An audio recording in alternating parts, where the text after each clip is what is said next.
Bueno, entonces, el otro día yo les planteé un ejercicio para que analizaran las propiedades que tenían alguna operación de conjuntos adentro de un determinado conjunto en particular, de todos los conjuntos que estuvieran contenidos en ese conjunto pensado como universo. Ahora vamos a introducir el conjunto de partes de un conjunto, que eso no lo hicimos hasta ahora. Entonces, vamos a hacer un ejemplito. Supongamos que el conjunto son los elementos A, B y C. Letras, números, lo que ustedes quieran pensar, pero tienen nada más que estos tres objetos. Entonces vamos a pensar en todos los conjuntos que están contenidos en este conjunto A, B y C. Entonces, acuérdense que nunca hay que olvidarse del vacío, porque el vacío está contenido en cualquier conjunto. Después podemos fabricar los unitarios a partir de los elementos que están en A. Después podemos fabricar los binarios, que es una manera, si lo hacemos ordenadamente, de no olvidarnos de ninguno. Entonces, A ya estuvo ligado con B y con C. O sea que A ya no juega más. Ahora tenemos BC y después tenemos todo el conjunto A. Estos conjuntos que escribí, el vacío, el unitario A, el unitario B, el unitario C, los binarios AB, AC, BC y el propio conjunto A, son todos los subconjuntos que podemos tener adentro del conjunto A, que está acá. Un comentario importante es que si A tiene n elementos, entonces hay 2 a la n subconjuntos de A.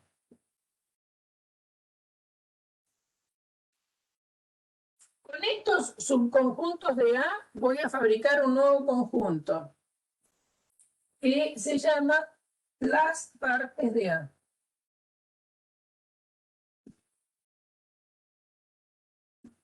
Las partes de A es un nuevo conjunto fabricado con todos los subconjuntos de A. Es decir, vamos a poner, fíjense que estos son 8, ¿no? 1, 2, 3, 4, 5, 6, 7, 8. Y bueno, porque sigue esta regla. Tiene 3 elementos, las partes tienen 8 elementos. Entonces es como que fabricamos una nueva bolsa donde sus elementos son conjuntos. ¿Qué conjuntos? Todos los que están contenidos en A.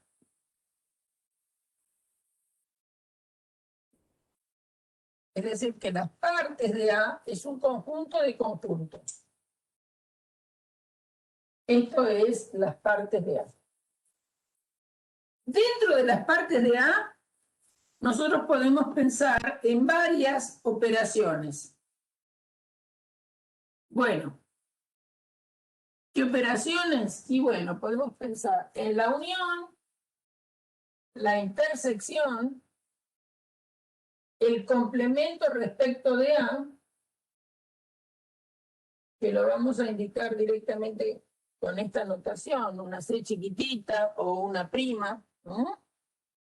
Entonces, estas operaciones se pueden pensar adentro de partes de A. Se pueden pensar por separado, se pueden pensar todas juntas. No sé qué me está diciendo esto. No sé para qué me dice esto si ya lo sabía. Bueno, no importa. Ahora me sacó la cámara. Bien. Entonces, ¿qué significa que yo piense muchas operaciones adentro de un conjunto? No nos tenemos que extrañar, porque nosotros sabemos, voy al caso más primitivo, por ejemplo, sabemos, están los naturales, pero vamos a pensar en Z. En Z uno puede pensar en la suma, puede pensar en el producto. Es cierto que también tiene las inversas de estas operaciones, pero me voy a restringir nada más que la suma y la multiplicación. ¿Está bien? Entonces, el otro día ya estuvimos charlando un montón de esto. El conjunto Z con la operación de suma tiene distintas propiedades, la suma en Z. ¿Qué propiedades tiene? Y bueno, la suma tiene las siguientes propiedades. Es cerrada, es asociativa, existe elemento neutro,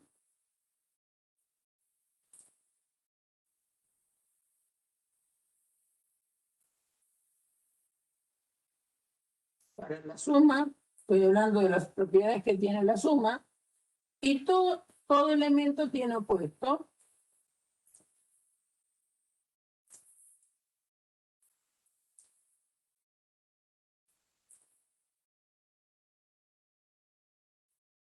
Bueno, todo esto lo tenemos muy bien escrito, tanto en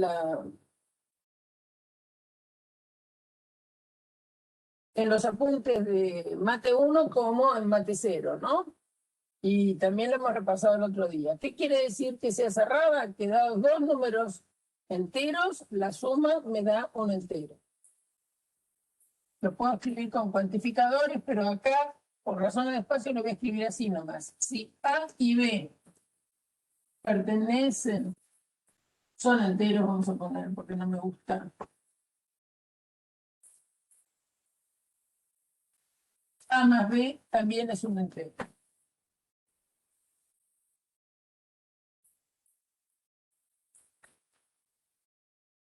¿Qué quiere decir que sea asociativa? Que si tenemos tres números enteros, tenemos esto. Esta igualdad. Si que existe el neutro, quiere decir que el 0 es un número fijo de Z, que para todo A, en Z, A más 0 da lo mismo que 0 más A y da A. Y que todo elemento tenga opuesto quiere decir que para todo A que está en Z existe lo que nosotros anotamos como menos A, y que la propiedad que tiene este menos A, que también pertenece a Z, A más menos A, da lo mismo que menos A más A y da 0.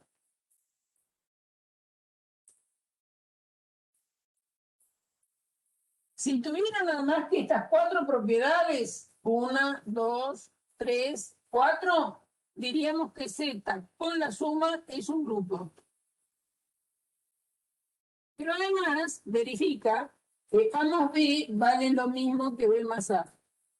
Por lo tanto, por tener esta además, esto es un grupo conmutativo. Son nombres que se le ponen a las cosas. Si en lugar de Z, ustedes en todos los lugares donde dice Z pusieran U, R, sería lo mismo. No sería lo mismo si ponen N, porque en N esta propiedad no se verifica. Muy bien. Ahora, ¿qué propiedades similares a estas verifica Z con la multiplicación? Bueno, cambiando obviamente que los signos, la multiplicación es cerrada. ¿Qué quiere decir? Que considerando dos números enteros, la multiplicación me da un entero. Es asociativa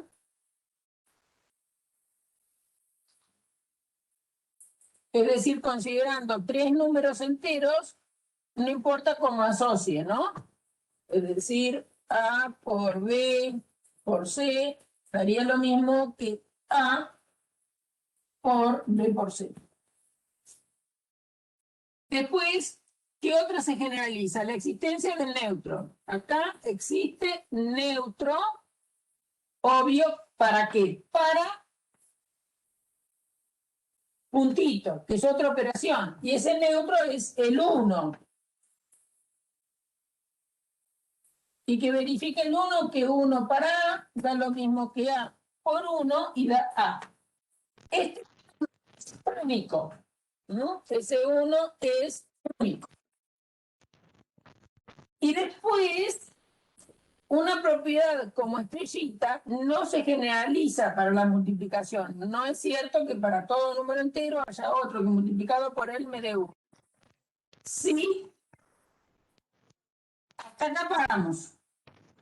Si ahora yo pienso en Z con esas dos operaciones, que además hay otra más importantísima, y es que si tenemos tres números enteros, cualesquiera, es decir, que se podrían repetir, pero cualquiera fueran, A por B más C me da lo mismo que A por B más A por C. Esta se llama distributiva de la multiplicación en la suma. ¿Está bien? Esa propiedad la tenemos. Entonces, como Z con la suma es un grupo conmutativo, Z con la suma es un grupo conmutativo, y además la multiplicación verifica ser cerrada, asociativa y tener neutro y que valga esta propiedad que diga las dos operaciones, se dice que con Z con la suma y la multiplicación es un anillo. Es un anillo. Pero también es cierto que la multiplicación es conmutativa. Entonces, por verificar esa conmutación, la operación de multiplicación, se dice que es un anillo conmutativo. Podría no ser conmutativo y ser un anillo. Si fuera un anillo, se verificarían. Digamos, para que algo sea anillo, es obligatorio que verifique de acá hasta acá. Ser un grupo conmutativo y que la multiplicación verifique esta y esta. Y esta. Eso es un anillo. Son nombres que tienen las cosas. No se preocupen por, digamos, no tienen nada de misterio. Piensen que ustedes con los enteros juegan desde que están en primaria, ¿no? Bueno, obviamente, no se les hablaba de todo, no se le ponía nombre a todas esas cosas, las usaban con toda tranquilidad. Entonces, ¿qué pasa? Yo les dije que para la suma, si cambiaba Z por Q o por R, siendo Q los racionales, R los reales, eso también se verificaba. Bueno, también es cierto, estas propiedades se verifican cambiando la Z por Q o por R, estas se verifican todas. Entonces es cierto que también los racionales son conmutativos, los reales son un anillo conmutativo. Pero, si tenemos los racionales o los reales, además de estas propiedades, por ejemplo, en R con la multiplicación o en Q con la multiplicación, hay una propiedad relativamente parecida a esta. Esa propiedad que se verifica en esos conjuntos es la siguiente. Que para todo A distinto de 0, que pertenezca a los reales, le hace también racionales, existe a la menos 1 en los reales o los racionales, tal que a por a a la menos 1 es lo mismo que a a la menos 1 por a y da 1. Es decir, a este a la menos 1 se lo llama el inverso de a o el inverso de a respecto de la multiplicación. Podría acá cambiar R, insisto, por Q. Entonces, es más que un anillo, porque también tiene esta otra propiedad, que viene a ser real. De alguna manera, la refleja de esta propiedad que pasa en la suma. Acá, pero ojo que el opuesto existe siempre. En cambio, el inverso existe siempre que el número sea no nulo. Ya lo saben, no se puede dividir por 0. Bien, entonces, Q y R con la suma y el producto son una estructura que tiene otro nombre. En lugar de llamarse anillo, se llama cuerpo. Entonces, los reales con la suma y la multiplicación, o los racionales con la suma y la multiplicación, se llaman cuerpo, la estructura que tiene. Cuerpo conmutativo. Es un nombre que tiene la estructura.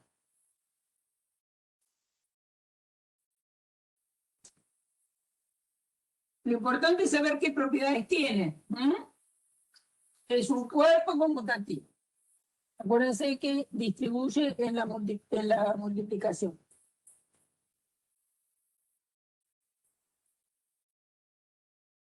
Bueno, esos son los nombres que le hemos puesto, no nosotros, sino que vienen, los nombres que tienen los conjuntos numéricos con las operaciones.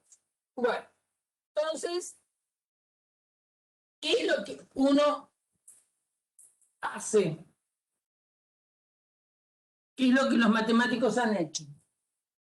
Bueno, mirar, ya que adentro de los conjuntos que viven adentro de un universo, no necesariamente adentro de las partes de un conjunto, sino aquellos conjuntos que están adentro de un determinado universo, nosotros aprendimos a hacer la unión, a hacer la intersección, calcular el complemento, hacer la diferencia. Hicimos varias operaciones de conjunto ya que vimos en el capítulo anterior. Entonces, intenta mirar qué similitudes tienen esas operaciones de conjuntos que hemos definido, qué propiedades similares tienen a las que sabíamos que teníamos adentro de los números. Entonces, esa es una generalización, pero que ya muchos ya la tienen incorporada, el lenguaje de los conjuntos. Pero piensen que justamente llamamos operaciones a algo que liga dos conjuntos que están en un determinado lugar. Acá fíjense, yo para que no se hagan mucho, que no haya mucha sorpresa de lo que está pasando, ¿no? Fíjense que nosotros desde chiquitos sabemos que tenemos el número 3, el número 2 y los podemos sumar. Y me da por resultado otro número. Y sabemos operar. Fíjense que uno dice sabemos operar. ¿Qué quiere decir sabemos operar? No es que seamos médicos, ¿no? Sino que sabemos hacer cuentas con esos números para obtener otros números. Bueno, y esas cuentas que hacemos tienen todas esas propiedades. Desde chicos en los enteros trabajamos muy bien, se supone. Después trabajamos con un poquito más de dificultad en los racionales, trabajamos con un poco más de dificultad en los reales, ¿sí? No tanto para la suma como para la multiplicación, sino con sus operaciones inversas. Pero todo eso tiene un nombre. Esos nombres que le hemos puesto a estas propiedades son las que queremos ver cuando extendemos nuestra idea de hacer operaciones en otros lugares. ¿Qué lugares? En los conjuntos Si esas operaciones nuevas, que son las operaciones adentro de los conjuntos, tienen propiedades similares. A esa es la primera generalización, que la transitamos muchas veces sin darnos demasiada cuenta, porque igual aprendimos conjuntos en algunos casos en el colegio secundario en los primeros años. En algún colegio muy particular puede haber sido hasta en la primaria. ¿Bien? Entonces nosotros nos podemos preguntar y nos preguntamos, y ya nos contestamos eso en los conjuntos, y hemos trabajado justamente para eso. Por eso hicimos una introducción a la lógica, porque la lógica es la que nos ayuda a interpretar el lenguaje de los conjuntos. Sin la lógica no podríamos hablar de conjuntos. ¿Por qué? Y bueno, porque justamente todas las definiciones de los conjuntos se basaron en las operaciones lógicas. Fíjense que ahí también uso la palabra operación, ¿no? Bien. Entonces, recordemos que es la unión de dos conjuntos. A unión B son los X que están en A o están en B. Fíjense que se está definiendo con una disyunción. Es decir, son los elementos que viven en A o que viven en B. Estoy pensando, obviamente, en un contexto donde tengo un universo U. ¿Qué quiere decir tener un universo U? Que nuestro A y B están contenidos en U. Después hablamos de intersección de A y B. ¿Y qué quiere decir hacer la operación de dos conjuntos A y B? Hacer la operación de intersección es fabricar un nuevo conjunto, que son aquellos que están en A y también están en B. Bueno, ¿qué propiedades tienen estas dos operaciones? Y bueno, A unión B, unión C, es lo mismo que A unión B, unión C. Es decir, vale la asociatividad. También vale la asociatividad de la intersección. Es decir, la unión es asociativa, la intersección es asociativa, la unión es conmutativa. Allá. La intersección también.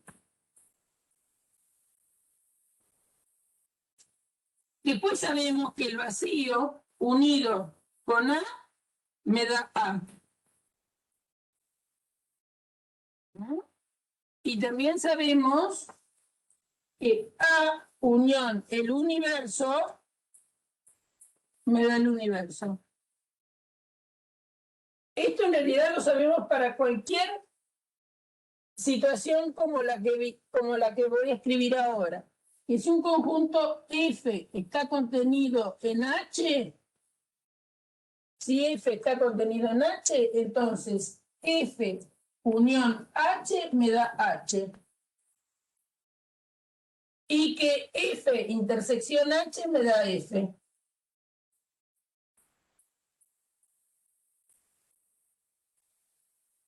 Cuando pasa esto. Entonces, esta condición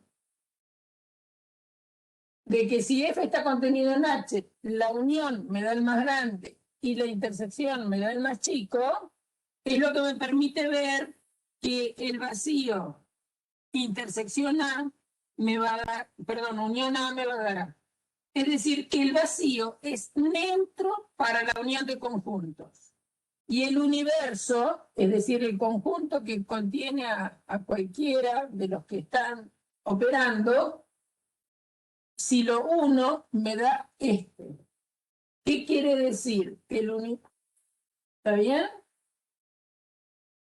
Y si lo interseco, ¿qué propiedad tiene si lo interseco? Y si lo interseco me da A. Entonces, esta es la que voy a resaltar, y esta otra voy a resaltar. ¿Para qué? Para lo que venga. Para lo que venga a decir después. Es decir, si pienso en esta, fíjense que para la unión tengo un neutro.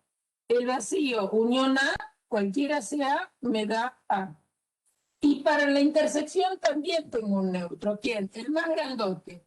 Es decir, que A intersección U, A intersección U me da cualquiera sea. ¿No? ¿De dónde salen? Salen de estas dos situaciones. Que si uno tiene un conjunto contenido en otro, la unión da el más grande y la intersección da el más chico. Bien. Entonces, quiero saber si hasta ahí me van siguiendo. Abre el micrófono si me van siguiendo o no. Sí, sí. ¿Sí? Bien. Entonces, Sí. bueno, me alegro. Entonces, lo que yo quiero que noten es que también en un conjunto como es el universo, ¿y qué es el universo? Bueno, donde viven los conjuntos donde yo estoy trabajando, pude definir una operación que se llama unión, una operación que se llama la intersección, y me puse a investigar, digamos, no yo, ¿no? Pero se pusieron a investigar qué propiedades tienen esas operaciones. Y fíjense que la gente se propuso investigar si tiene propiedades similares a lo que pasa en la suma. ¿Y cuáles son las propiedades que desde chiquitos sabemos que pasa en la suma? Y bueno, que es asociativa, tanto la suma como la multiplicación. Bueno, acá estoy investigando la operación de la unión, si es asociativa, la intersección es asociativa. Las dos operaciones son conmutativas. ¿Tienen neutro? Sí, el vacío opera como neutro para la unión y el universo opera como neutro para la intersección. Entonces, eso es importante de destacar. Eso es importante de destacar. Que estas se pueden pensar que salen de esta propiedad importante que hemos visto ya en conjuntos. Entonces, ahora, ¿se acuerdan lo que era el complemento? Vamos a repasar lo que era el complemento. El complemento de un conjunto respecto de U, que también lo puedo escribir con una C, si sé que esta C arriba está representando el complemento respecto del universo, son los X que están en A y no están en U. Eso es el complemento. Son los que están en A y no están en U. Bueno, sabemos propiedades del complemento, ¿no? Que el complemento de la unión es la intersección de los complementos, ¿no? Eso es importante. Y que el complemento del complemento, si a un elemento le tomo complemento dos veces, es como que no le hubiera hecho nada. Y que el complemento de la intersección, a mí no me gusta escribir con C, pero por razones de espacio es mejor, es la unión de los complementos, esto se llama ley de De Morgan.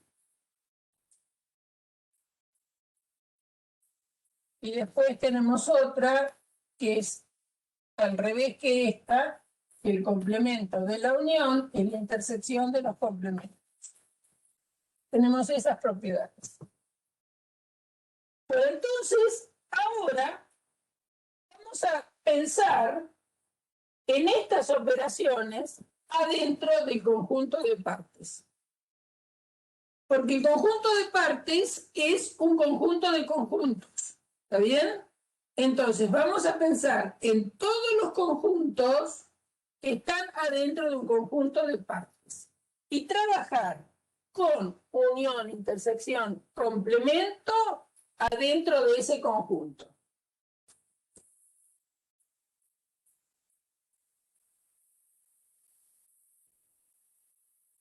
Y ver qué propiedades tiene. Bueno, las propiedades son las que estoy borrando acá, en realidad. Pero ahora referidas a el conjunto partes.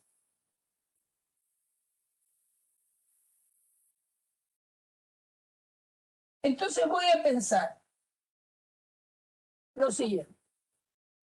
Vamos a tomar dos elementos de las partes de este A. Dos elementos de las partes. ¿Qué quiere decir? Y dos conjuntos que estén acá. Dos conjuntos que estén acá dentro. Y estudiemos un poquito qué pasa si hacemos, por ejemplo, A unión BC. ¿Qué les da A unión BC?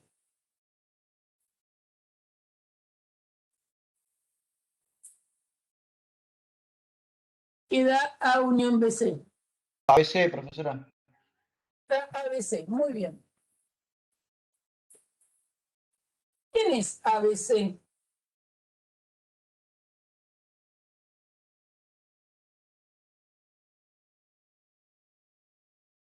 Ah, Muy bien, vamos a tener en cuenta eso. ¿Bien?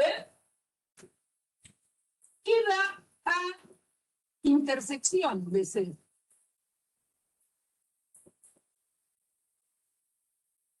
La un intersección conjunto son vacío. así. Muy bien. Ahora yo les, además de preguntarles quiénes son, qué conjuntos son, les voy a preguntar, el resultado de esta operación y el resultado de esta operación, ¿dónde está? ¿Quedó en algún conjunto en particular?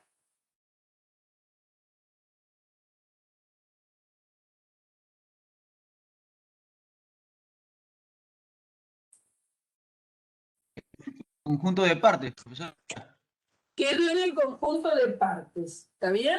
Bueno, yo agarré estos dos conjuntos, pero bueno, y si hubiera agarrado cualquier otro, por ejemplo, si hubiera agarrado BC, unión AB, por ejemplo, que son dos conjuntos que están, ¿no? AB y BC están, hago la unión,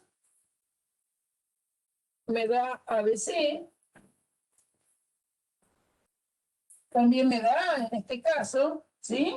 Pero eso, después si hubiera tomado BC, unión B, ¿qué me daba? BC unión B.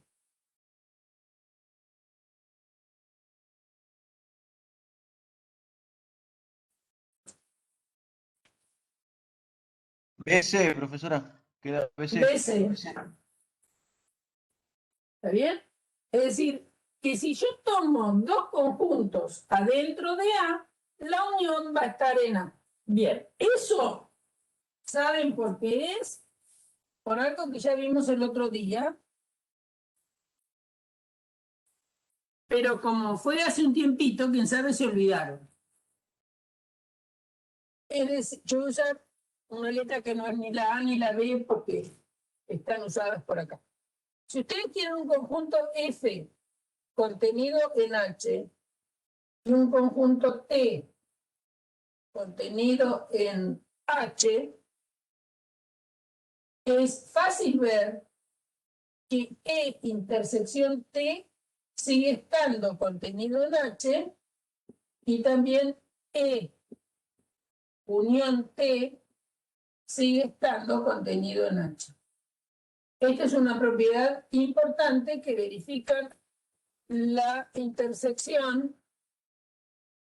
y la unión. Es más general que esto, ¿no? Es decir, ¿a qué me refiero con más general? Que si yo tengo E contenido en H y F contenido en D, por ejemplo, entonces la intersección está contenido en la intersección de estos dos y la unión está contenida en la unión de estos dos. Pero si acá tengo H también, como H intersección H es H, esto es un caso en particular de lo que voy a escribir ahora.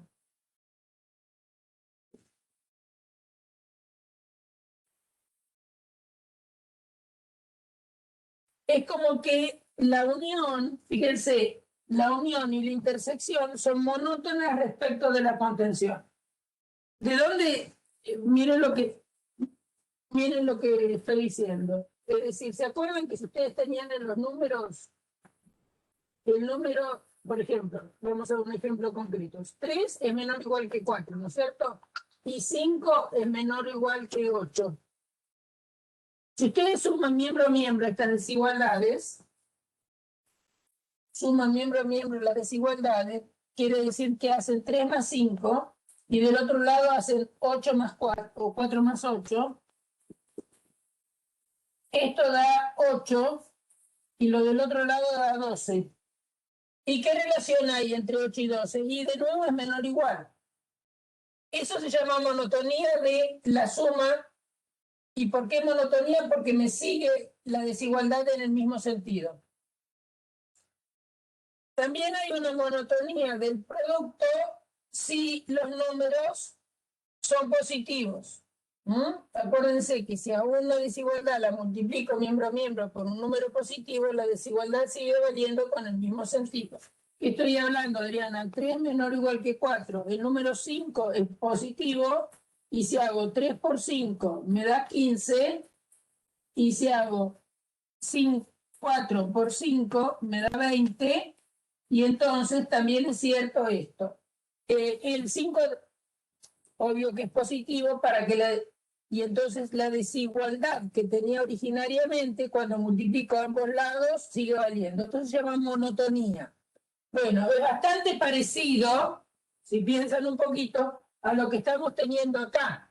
Cuando uno tiene un conjunto dentro de otro, si ustedes pensaran visualizando el diagrama de Venn, quiere decir que el conjunto que está contenido es un poco más chico que el conjunto que lo contiene.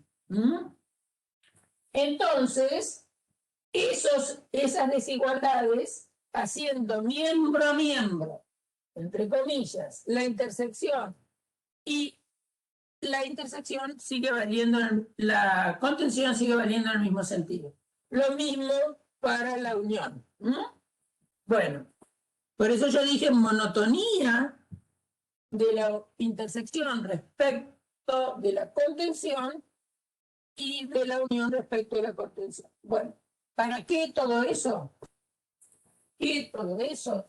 Para que se den cuenta lo siguiente, que acá yo tomé algunos elementos especiales de las partes de A, algunos ejemplitos de partes de A, y les hice notar que si ustedes hacían la unión de esos dos conjuntos que estaban en las partes de A, nunca se iban a escapar de las partes de A. Y si hacen la intersección, tampoco se van a escapar de las partes de A, ¿no? Es decir, si ustedes hacen, no sé, BC intersección AC, ¿qué les da por resultado? ¿Qué da por resultado?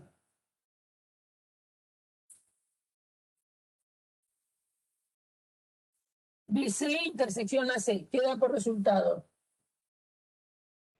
C, profesora. C. El unitario C. Se dan cuenta que sigue estando, hicieron la intersección de dos conjuntos en las partes de A, y la intersección de estos dos me da este, que también pertenece a las partes de A. No me escapo. ¿No? ¿Por qué? Porque sigue siendo un subconjunto de A el resultado. ¿No?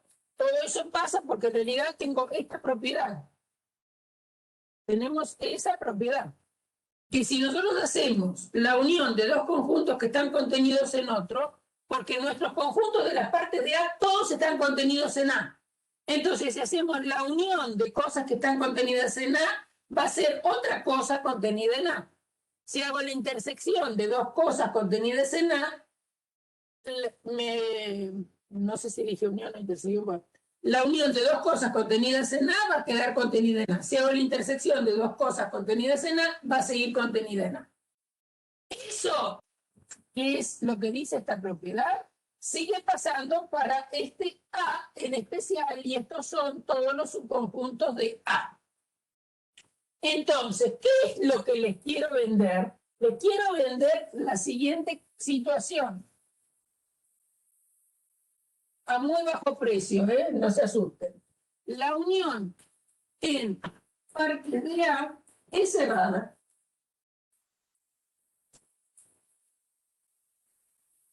Y la intersección en partes de A también es cerrada. ¿Qué quiere decir?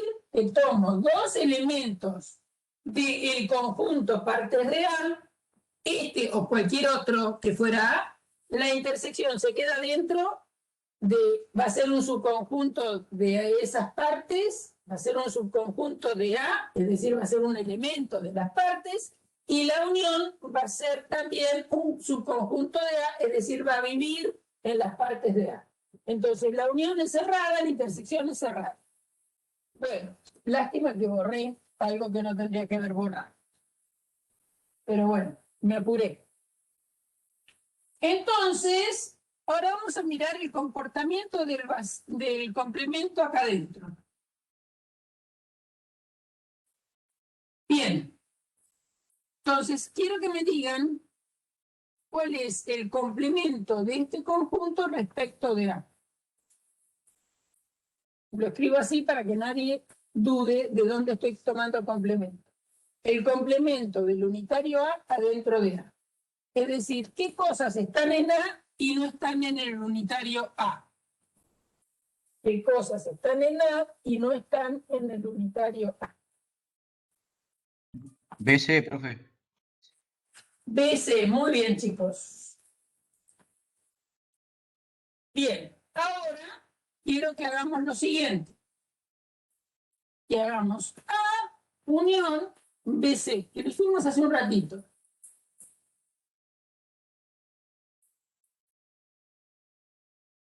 El conjunto A, profe. Da el conjunto A. Muy bien. ¿Y qué me da A intersección del complemento?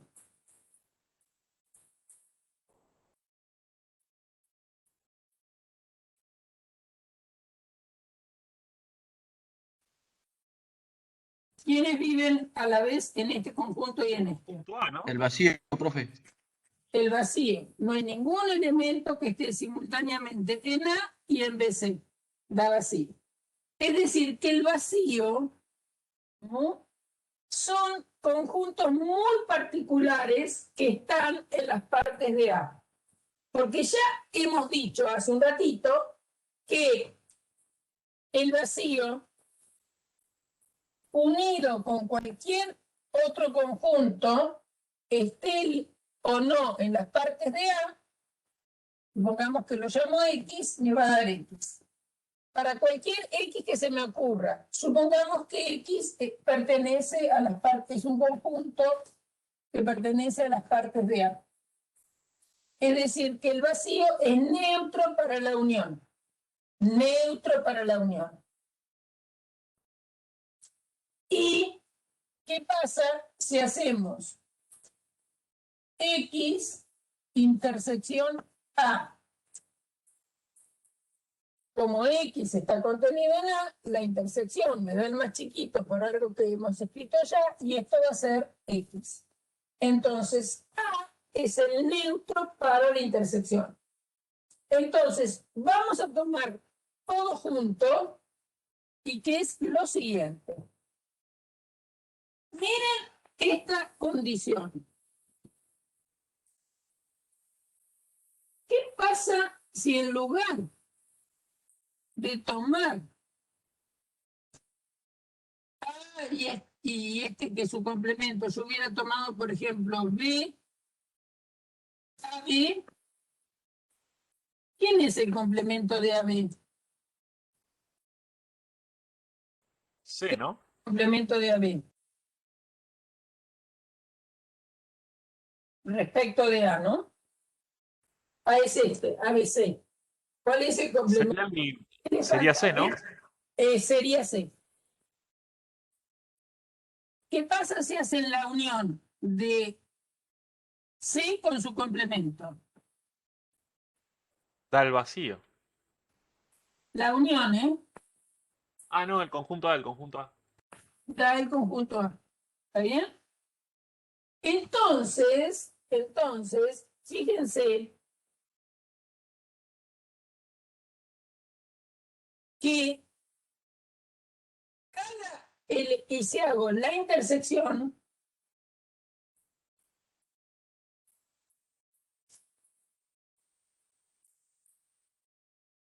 C intersección AB, da vacío, ¿no?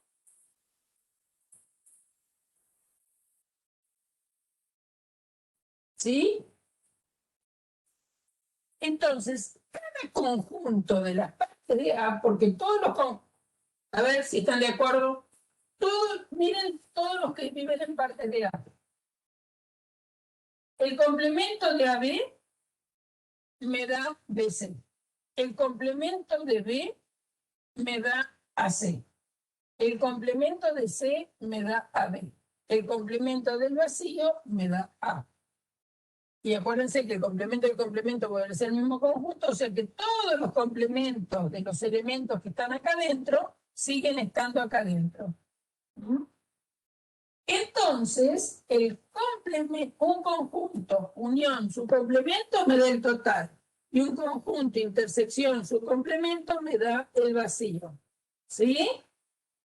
Bueno, entonces, el complemento tiene una propiedad parecida a la que tiene el opuesto de alguna manera.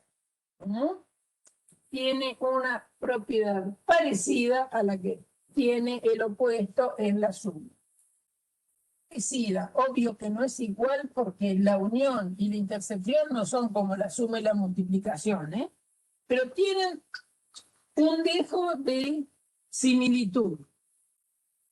Entonces, acá aparece una nueva estructura que hasta ahora no le hemos puesto nombre y que ahora sí le vamos a poner, que es cuando yo considere un conjunto, es un conjunto A, las partes,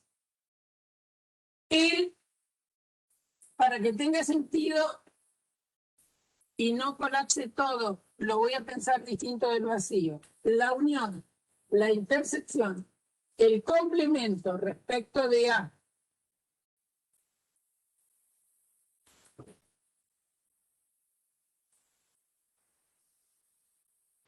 el vacío y A, con las propiedades que tiene la unión, la intersección, el complemento, a esto que tiene, fíjense, 1, 2, 3, 4, 5, 6 cosas, es una sextupla, ¿no? Se lo llama, como estructura algebraica, se lo llama álgebra de Boole. ¿Podría repetir, profe, por favor? Sí. ¿Vieron que hace un ratito yo dije que los enteros con la suma y la multiplicación era un anillo conmutativo?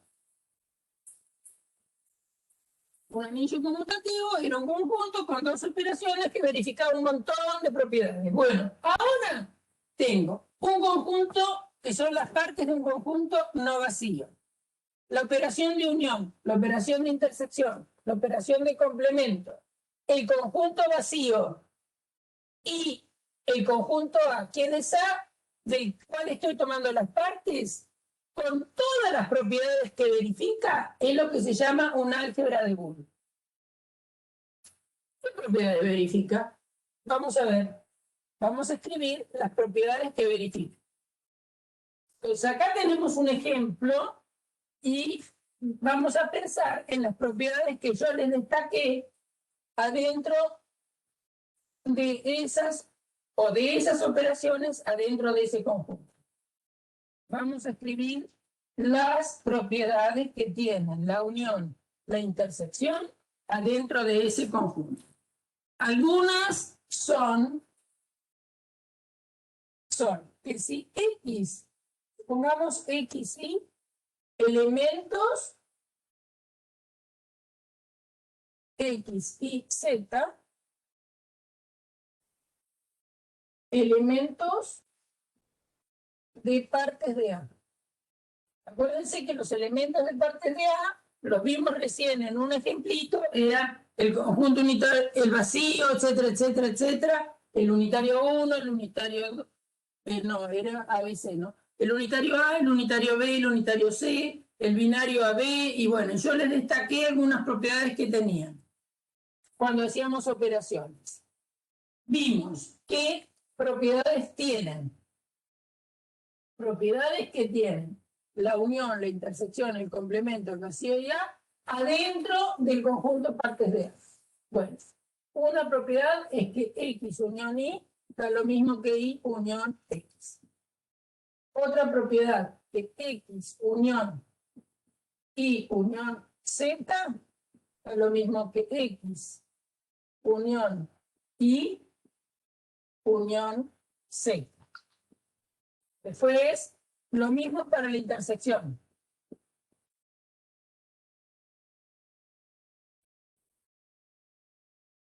Es decir, la unión es conmutativa, la intersección es conmutativa, la unión, esto es una U de unión. La unión es asociativa, la intersección también.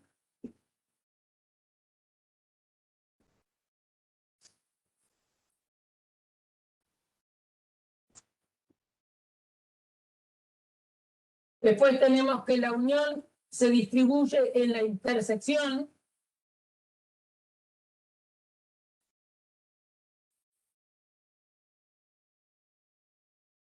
Son propiedades que ya hemos demostrado para conjuntos.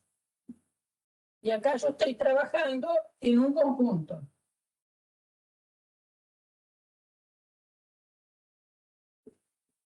Si tengo X unido con una intersección, es lo mismo que X unión Y, intersección, X unión Z. Lo mismo para la intersección, al revés, digamos. La intersección se distribuye en la unión. Todo esto sale, obviamente, usando las propiedades que verifican las equivalencias lógicas. ¿No? Es decir, todos recuerden esto, que si ustedes tienen P, O, Q o R, eso es lógicamente equivalente a P o Q o R. Si acá cambio el lo en los dos lados y acá también por el I, también es cierto, por eso vale esta y esta. Después tenemos esta otra equivalencia lógica. ¿Se acuerdan que yo les dije que nunca había que olvidarse de las equivalencias lógicas? Eso lo tenían que tener por siempre en la cabeza. Esta equivalencia es la que permite esta igualdad de conjuntos. La otra equivalencia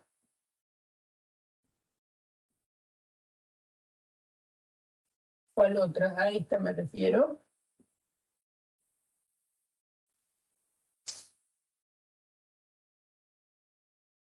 Esta otra equivalencia, la distributividad de la conjunción a la disyunción, es la que permite esta igualdad de conjuntos. Después, otra propiedad más que vamos a pedir, que X intersección vacío me da vacío, perdón, esta no la voy a pedir ahora, sino que va a salir X unión vacío me da X, perdón, que X intersección A me da X, que X unión el complemento me da A, que X intersección el complemento me da vacío. Entonces son 1, 2, 3, 4, 5, 6, 7, 8, 9, 10. Dentro de estos, 8 de estos, estas dos, no sé, hay dos de estas dos, se aceptan sin demostrar, no se ponen como axiomas, pero sí se ponen como axiomas esta propiedad, esta propiedad y esta otra. Esas 8 se van a poner como axiomas. ¿Qué axiomas? Me van a decir ustedes. Si estas son propiedades que usted puede demostrar en este conjunto. ¿No? Exactamente. Todo esto en los conjuntos, en el conjunto de partes de A, se pueden demostrar, se pueden verificar por las propiedades que tenemos por la definición de unión e intersección. Entonces, ¿de qué axiomas está hablando la profesora? Bueno, como siempre, yo no les digo que los matemáticos vinieron para simplificar o para molestar. Entonces, seguramente que hoy van a decir, vinieron para molestar, no para simplificar. Entonces, ahora un salto vamos a hacer. Sabemos que en el conjunto de las partes de A, con la unión, la intersección, complemento, vacío y A, todas esas propiedades se verifican. Entonces yo les dije, bueno, por verificarse todas esas propiedades, yo lo voy a llamar álgebra de Boole. Voy a decir que las partes de A con las operaciones estas, por verificar esas propiedades, voy a llamar que es un álgebra de Boole. Bueno, a ver, ese será el único conjunto unido de operaciones que se puede llamar álgebra de Boole. Esa es una pregunta, ¿no?, que nos podemos hacer. ¿Habrá un único ejemplo de álgebra de Boole? No. Hay muchos ejemplos de álgebras de Boole. Es decir, tiene sentido, esto es lo importante que pensemos, tiene sentido que nosotros a algo le pongamos un nombre cuando no solamente, cuando hay algunas cosas que la verifican y algunas cosas que no la verifican. Pero cuando hay más de una que la verifican, en general, es cuando el matemático le pone un nombre a algo y entonces hay varios conjuntos sobre los cuales se pueden definir operaciones que verifiquen las mismas propiedades que escribí acá. Todos esos conjuntos que verifican propiedades similares a las que yo escribí acá, son los que se llaman álgebras de Boole. Es decir, álgebra de Boole es un conjunto sobre el cual hay definidas operaciones que cumplen estas propiedades. Difícil, ¿no?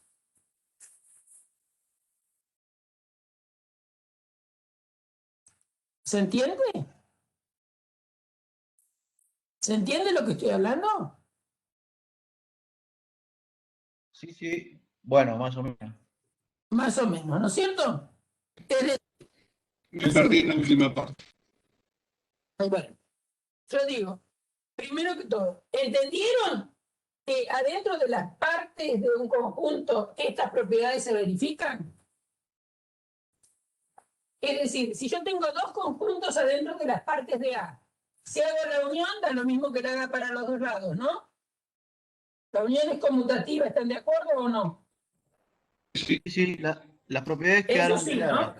¿Por qué es conmutativa? Y bueno, porque piensen que X unión Y son los X.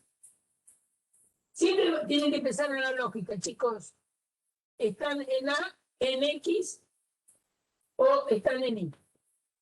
Está definida por una disyunción. ¿Y qué sería Y unión X? Y bueno, serían los X chiquititos, tal que están en Y o están en X. ¿Y qué pasa? Si ustedes miran adentro en la definición de los conjuntos, acá ustedes tienen P o Q y acá tienen Q o P. Y ocurre que P o Q es lógicamente equivalente a Q o P. ¿De acuerdo? ¿Sí? Si acá fuera una intersección, estoy explicando por qué es conmutativa la intersección ahora. ¿Por qué este conjunto me tiene que dar igual que este? Y bueno, porque tener X pertenece a X y X pertenece a Y es equivalente a tener X pertenece a Y e Y pertenece a X. ¿De acuerdo? Es decir, ¿en qué me baso? En esta equivalencia lógica. Entonces, me baso en esta equivalencia, y puedo decir que entonces esta igualdad se da y esta igualdad se da. Lo mismo para la asociatividad, hay que trabajar un poco más, pero vale la asociatividad de la unión, la asociatividad de la intersección. También basándome en la asociatividad de la conjunción para esta y en la asociatividad de la disyunción para esta. ¿Cómo saco estas igualdades?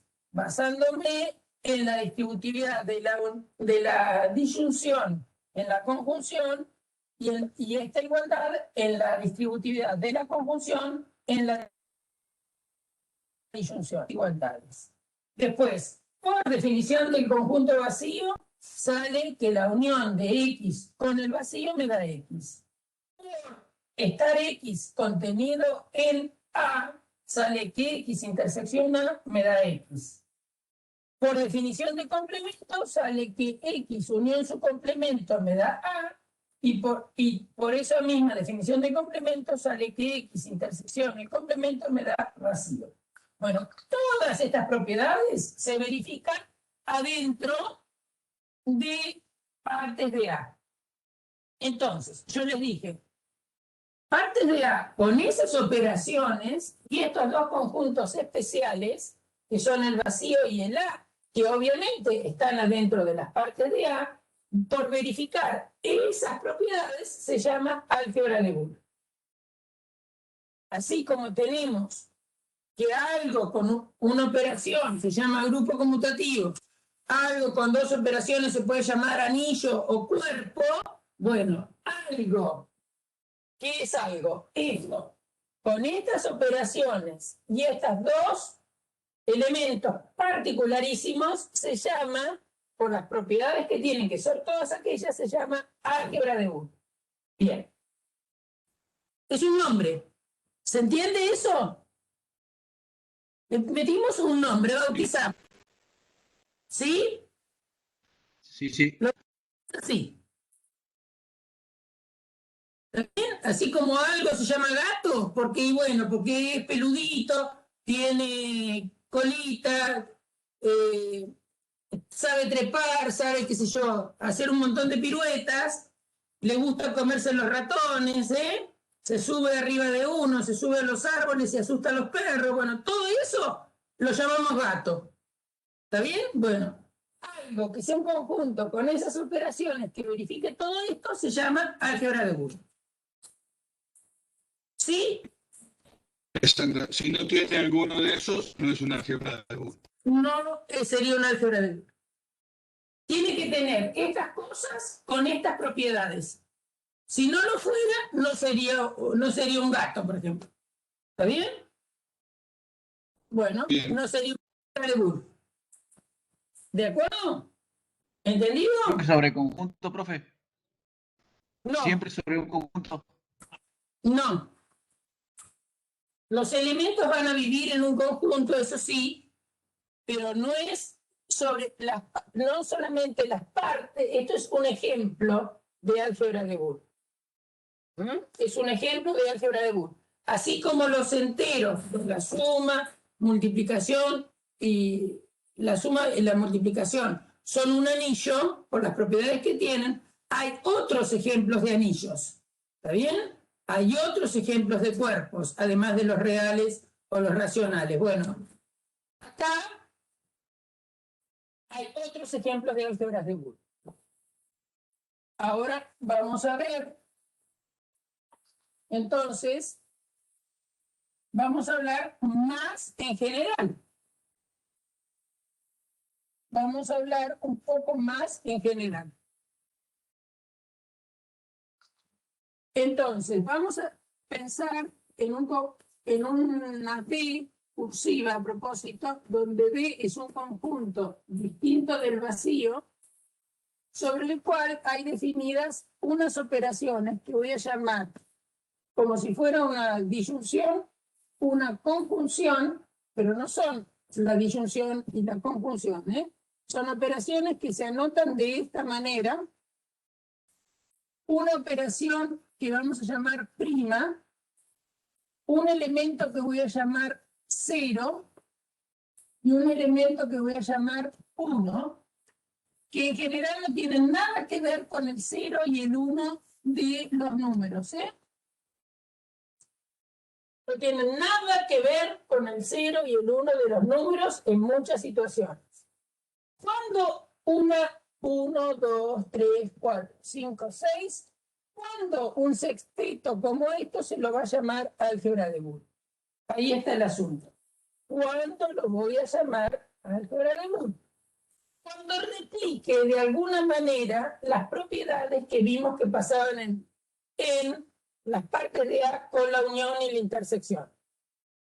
Ahora voy a escribir los axiomas que le vamos a exigir algo para que sea un álgebra de Boole. Primero, les voy a hacer un dibujito.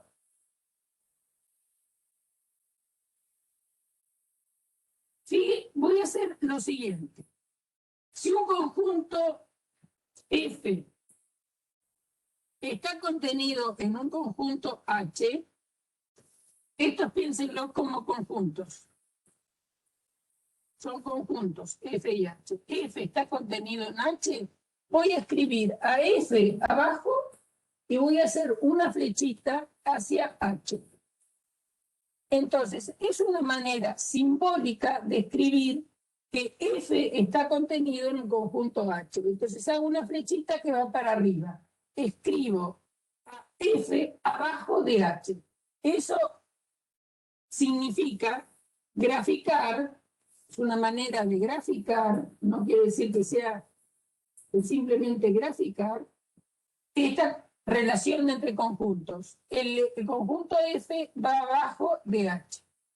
Está claro que como el vacío está contenido en cualquier conjunto, el vacío va a estar abajo de todos, ¿no? Acá arriba voy a tener otro, acá arriba voy a tener otro, acá arriba puedo tener otro. Si es que hay varios conjuntos en cuestión.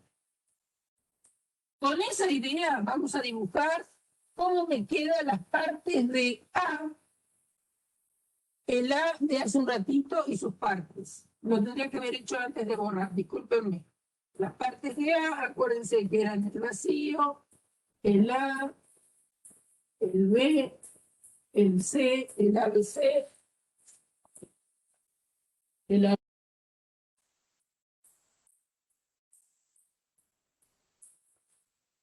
El AC, el BC y el A. 1, 2, 3, 4, 5, 6, 7, 8. Bien. Entonces, vamos a dibujar con esa relación que si F está contenido en H, yo voy a hacer una flecha de F hacia H. Y el H lo voy a escribir arriba. Entonces, por debajo de todo está el vacío. Por arriba del vacío están los unitarios.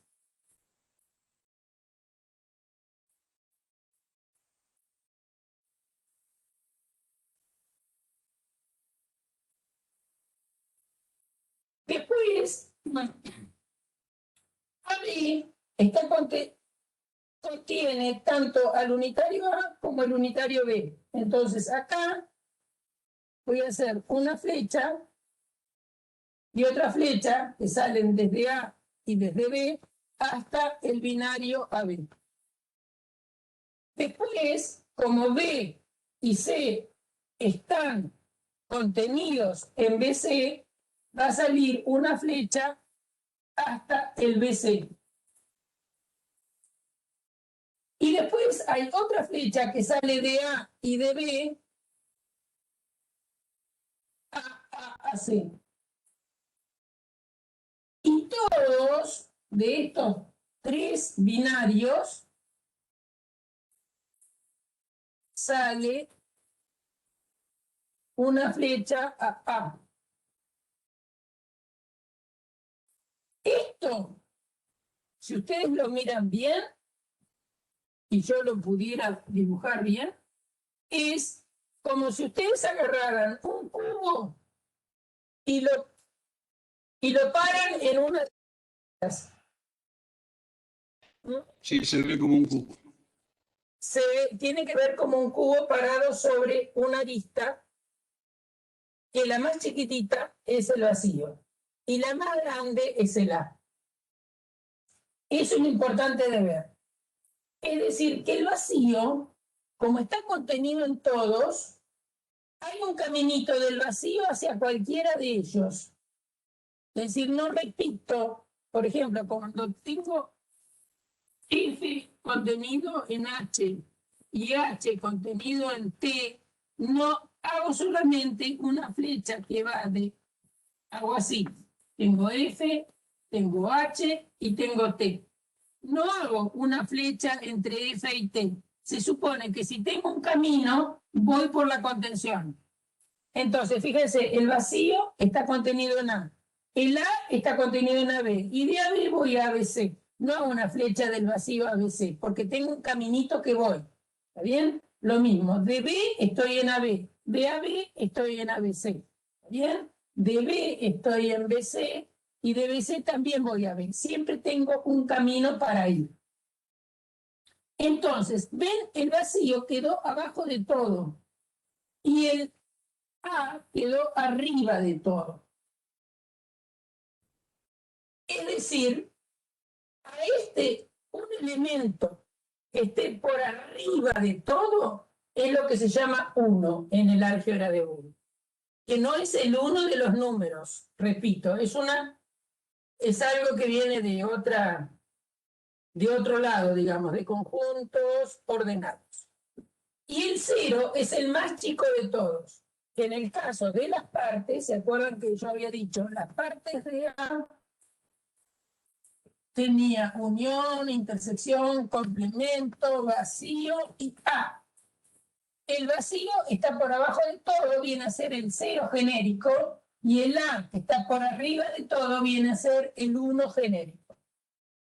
Entonces, en un álgebra de Boole cualquiera, el 0 va a ser lo que en las partes es el conjunto vacío, el conjunto más chiquito, el elemento más chiquito del álgebra. Y el A va a ser el 1 del álgebra, que va a ser el elemento más grande de todos. Es una notación, por eso le puse un 0 gordito y un 1 gordito, que no me lo confundan con el número 0 de los números enteros, ni el número 1 de los números enteros, y tampoco en R. Entonces, ahora vamos a ver qué propiedades vamos a pedir para que algo genérico sea un álgebra de Boole.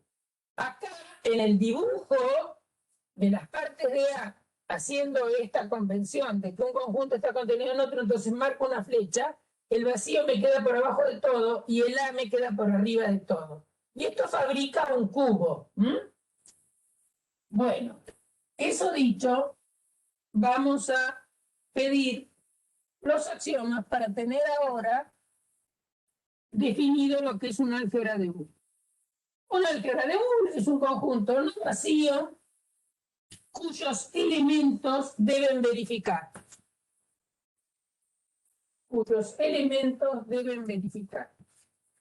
Las siguientes propiedades. Entonces, sean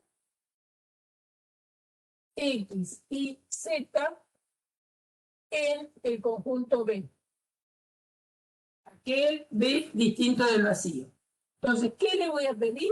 Y le voy a pedir que X, este es el I supremo, X supremo Y sea lo mismo que Y supremo X. Que X ínfimo Y sea lo mismo que Y ínfimo X. Entonces, esto se lee supremo. Esto se lee ínfimo.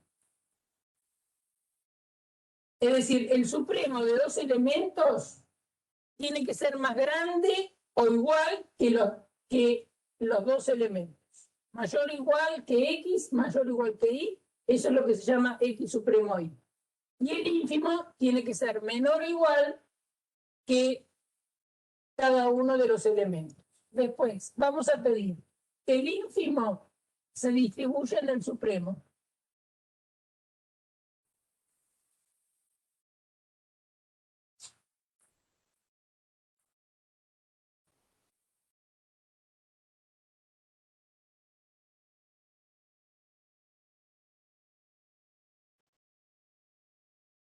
Y que se distribuya, y que el supremo se distribuya en el ínfimo. Pero estas son las cosas que les voy a pedir.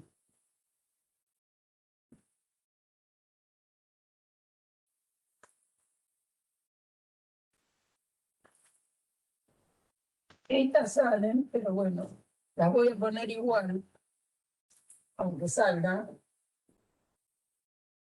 Y que la asociatividad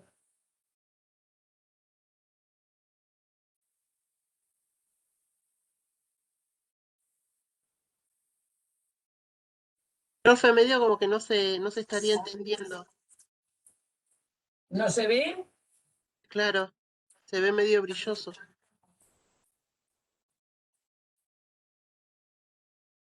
Ahí, mejor. Escribo acá entonces.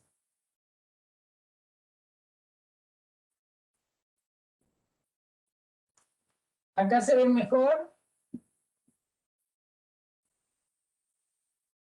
Pregunto si acá se ve mejor. No, cuesta los primeros dos renglones distinguir lo que dice. A ver.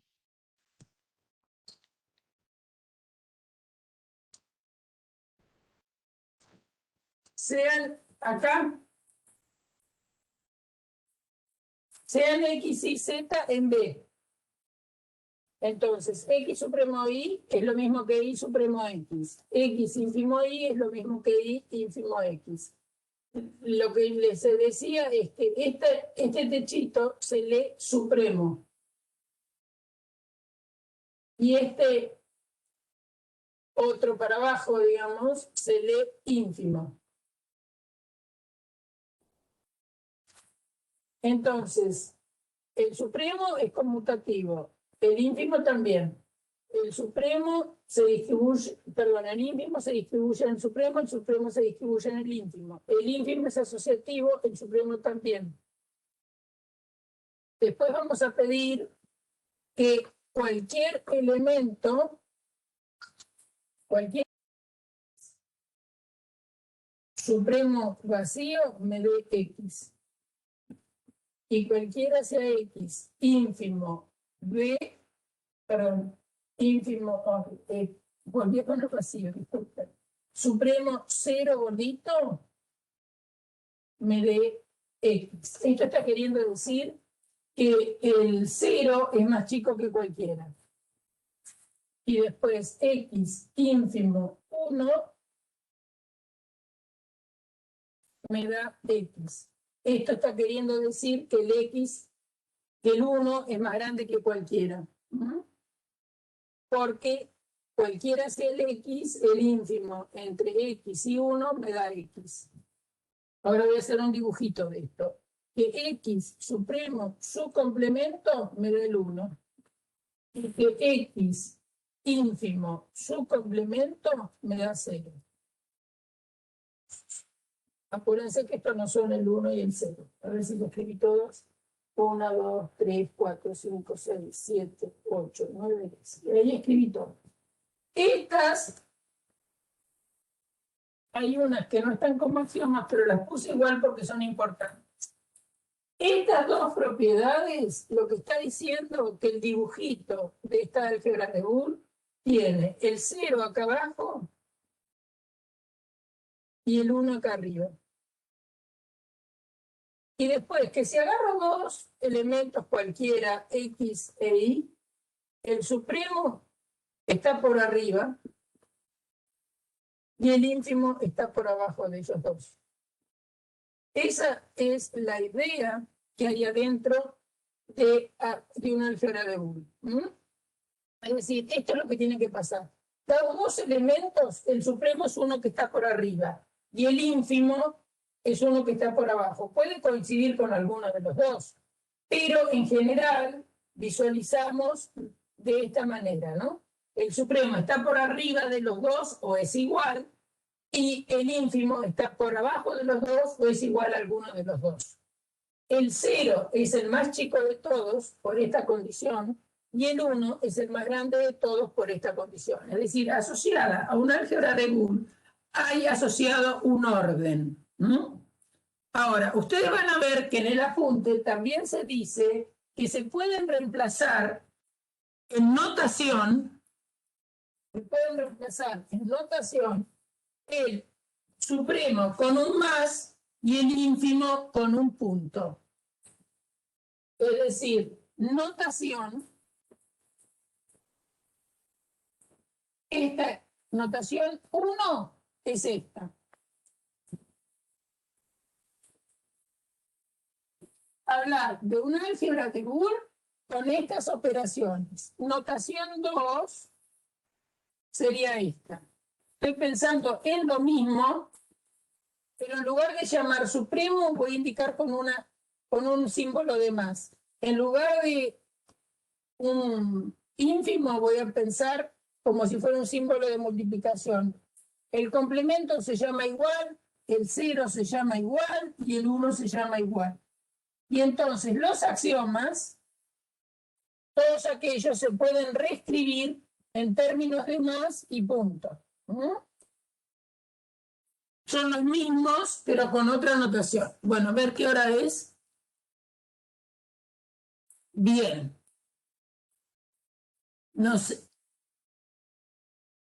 Sí, eso es lo que le estaba diciendo alguno. Y es que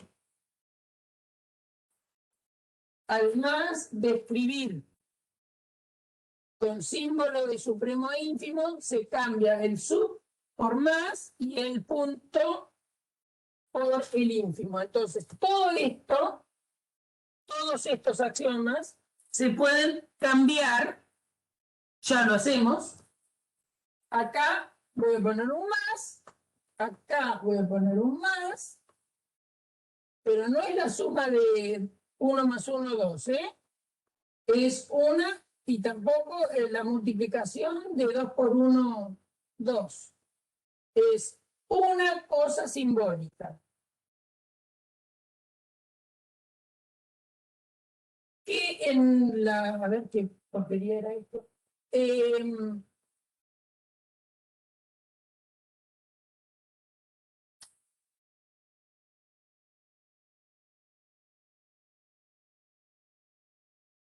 En computación se usa mucho. Se usa más que el supremo y el ínfimo. En cambio, en matemática se usa la notación que estoy borrando.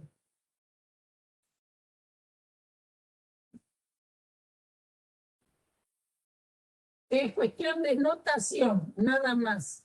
Las propiedades que le estamos pidiendo es la misma, por lo tanto se imaginan que da lo mismo anotarlo de una manera o de otra.